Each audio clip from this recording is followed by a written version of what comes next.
நம்ம எப்போவுமே குலோப் ஜாமுன் மிக்ஸியில் குலோப் ஜாமுன் பண்ணுவோம். இன்றைக்கி ப்ரெட்டை வச்சு எப்படி குலோப் ஜாமுன் பண்ணுறதுன்னு பார்க்கலாமா? உங்களுக்கு தேவையான அளவு ப்ரெட் எடுத்துக்கோங்க.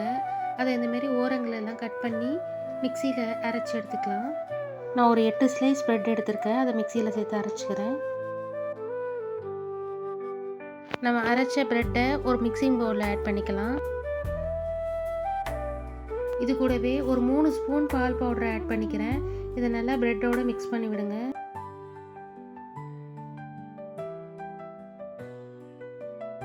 கொஞ்சம் கொஞ்சமாக பால் சேர்த்து சாஃப்டாக மாவை பிசைஞ்சு எடுத்துக்கலாம். இது காய்ச்சி ஆற வச்ச பாலுங்க. இது ஒரு 10 மினிட்ஸ் ஊறட்டும். அதுக்குள்ளே நம்ம சக்கரை பாக்கு ரெடி பண்ணிக்கலாம். ஒரு பாத்திரத்தில் ஒரு 200 கிராம் சுகர் ஆட் பண்ணிக்கிறேன். அதில் 1/2 கப் தண்ணி ஆட் பண்ணி கொதிக்க வைக்கலாம். வாசனைக்கு கொஞ்சமாக ஏலக்காய் தூள் ஆட் பண்ணிக்கலாம். பாகு கம்பி பதம் எதுவும் வர வேணாங்க, லைட்டாக பிசு பிசுன்னு வந்தால் போதும்.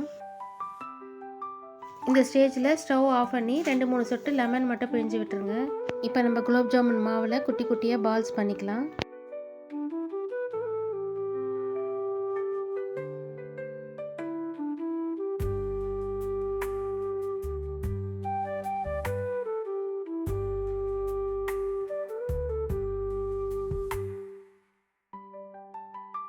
இப்போ இது எல்லாத்தையும் எண்ணெயில் சேர்த்து பொரிச்சு எடுத்துடலாம்.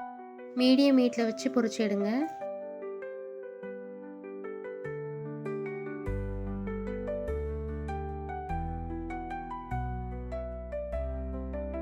இதுமாரி கோல்டன் ப்ரௌனாக வந்த உடனே நம்ம இதை எடுத்து அப்படியே சக்கரை பாக்கில் ஆட் பண்ணிக்கலாம்.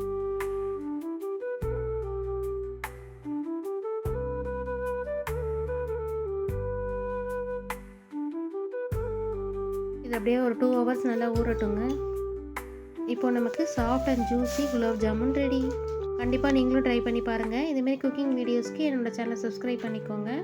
தேங்க்ஸ் ஃபார் வாட்சிங்.